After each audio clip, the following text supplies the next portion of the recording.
এসো, দেখে বুঝে দিও।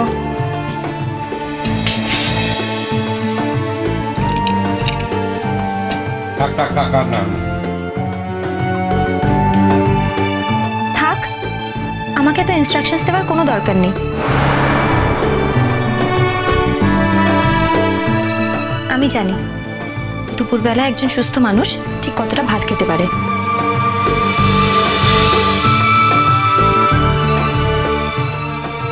যতটা খাবেন ঠিক ততটাই দেব, তার থেকে বেশি না।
রণ, কেন তুমি আমাকে বারবার জোর করো? কেন? ও বারবার আমাকে রিফিউজ করে, তোমার কি সেটা ভালো লাগে? রিফিউজ করবে না, আমি বলছি করবে না। ইমন, তুমি কাল রূপকথাকে রিফিউজ করেছিলে, ওকে সাজাতে দিতে চাওনি। আজ রূপকথা তোমাকে সাজিয়ে দেবে। আপনি তো একজন পুলিশ অফিসার, খুব বড় মাপের একজন পুলিশ অফিসার। আপনার কথা বলতে গেলে আমার বাপি দু ঢুক জল বেশিই খেত। তা এত বড় একজন পুলিশ অফিসার হয়ে এরকম ছোটখাটো বিষয় আপনি নাক গলাচ্ছেন? আমাকে কে সাজিয়ে দেবে, কে সাজাবে না, কি বিষয়ে আপনি এত কেন ভাবছেন রণজয় বাবু? দেখো ইমন, আমাদের বাড়িতে কেউ অবাধ্যতা পছন্দ করে না। তুমি অবাধ্যতা করো না। রূপকথাকে দায়িত্ব দেওয়া হয়েছে তোমাকে সাজিয়ে দেওয়ার জন্য। শুধু সাজানোই নয়, তোমাকে আজ থেকে রূপকথা গাইড করবে। শুধু পড়াশোনায় ভালো হলে কিন্তু বিদ্যা শিক্ষা সম্পূর্ণ হয়ে যায় না। এখনো অনেক এমন বিষয় আছে যেটা তুমি জানো না, সেই বিষয়ে রূপকথা তোমাকে গাইড করবে। কারণ তোমাকে গাইড করার মতো রূপকথা একজন যোগ্য ব্যক্তি।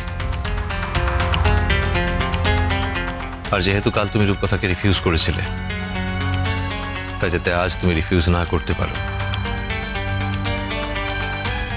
তাই বাধ্য হয়ে এই দায়িত্ব আমাকে নিতে হয়েছে। রূপকথা, ওকে সাজিয়ে তৈরি করে দাও। আমি তো সাজবই না। কেন সাজবো বলুন তো? আমার সাজার কি মন থাকতে পারে? যে মেয়েটার বাবা মারা গেছে, এক মাসও হয়নি, যে মেয়েটা তার ইচ্ছের বিরুদ্ধে তাকে জোর করে বিয়ে দেওয়া হয়েছে, যে মেয়েটা নিজে এই গোটা বিয়েটাকে অস্বীকার করে, আর আবার কিসের বিয়ে, কিসের বউ ভাত? তার এই গোটা বউ ভাতেরই তো কোনো মানে নেই। আর যে বউ ভাতের কোনো মানেই নেই, তার জন্য আমি কেন সাজবো বলুন তো? আপনার কি মনে হয় আবার সাজার কোনো মন থাকতে পারে? দেখো ইমন, তোমার সঙ্গে আমার একটা কথা হয়েছিল এবং সেই কথাটা তোমার আমার সঙ্গেই হয়েছিল। তুমি কি চাও সেই কথাটা পাবলিক করতে? আচ্ছা, পাবলিক বলতে আপনি কাকে মিন করছেন? রূপকথা থেকে? আপনার সঙ্গে আমার যে আলোচনা হয়েছে সেই আলোচনাটা তো বোধহয় আপনার রূপকথাতির সাথে হয়েছে, কি হয়নি? গতকাল রাতে ছাদে দাঁড়িয়ে আপনাদের মধ্যে এ নিয়ে কোনো আলোচনা হয়নি?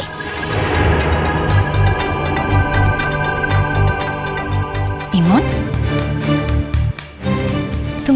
তুমি কি আড়াল থেকে আড়ি পেতে অন্যের কথা শোনো নাকি? হ্যাঁ, it's a bad habit, very bad habit. আর তাছাড়া রনু আমাকে এমন কিছু বলছিল না যেটা তোমার সামনে বলতে পারে না। আমিও রনুকে এমন কিছু বলছিলাম না যেটা আমার তোমার সামনে বলতে অস্বস্তি হয়। রনু আর আমি বন্ধু, আর বন্ধুদের মধ্যে তো অনেক রকমের কথা হয়, হয়েই থাকে। It was just a normal conversation, that's ইট।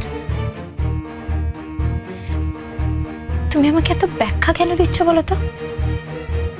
আমি কি তোমার কাছে কোনো রকম ব্যাখ্যা চেয়েছি নাকি? চাইনি তো। তোমরা কত ভালো বন্ধু কি বন্ধু নয়, তোমাদের মধ্যে কি কথা থাকতে পারে কি পারে না, আমি তো এত কিছু জানতে চাইনি।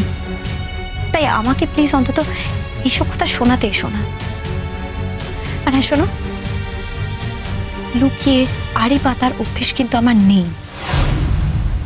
কাল আমি ঘরে একা ছিলাম তো খুব ভয় লাগছিল,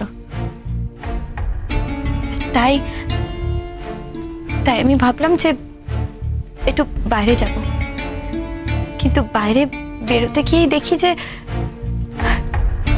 তোমরা এমন একটা বিষয় আলোচনা করছিলে যে সেখানে আমি গেলে হয়তো তোমরা অস্বস্তিতে পড়তে পারতে। অবশ্য আমি জানি না তোমরা হয়তো অস্বস্তিতে পড়তে কি পড়তে না, কিন্তু আমার মনে হয়েছিল। এনিওয়ে, রূপকথাতেই তোমাকে এত কষ্ট করতে হবে না। আমার সাজার ইচ্ছে নেই, আমি সাজবো না। ইমন,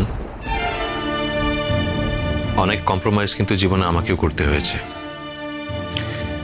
অনেক কাজ ইচ্ছের বাইরে গিয়ে আমিও করেছি।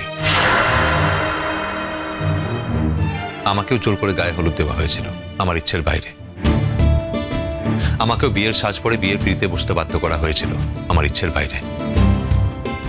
তাই বলছি, তোমাকেও কিছু কিছু কাজ নিজের ইচ্ছের বিরুদ্ধে গিয়ে করতে হবে, কিছু করার নেই।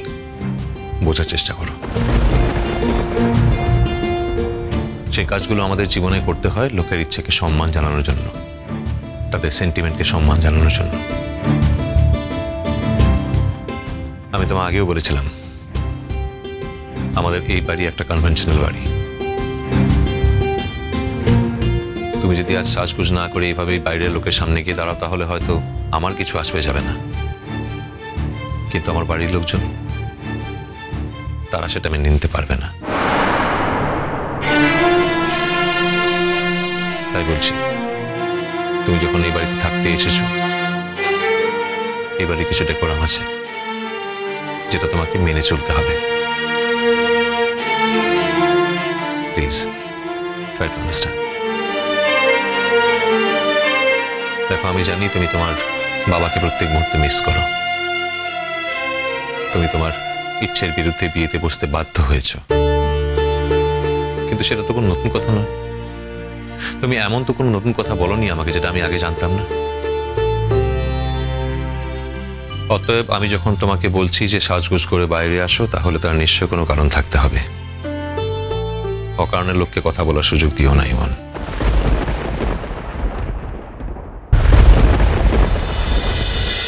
কুসুম দোলা কুসুম দোলা।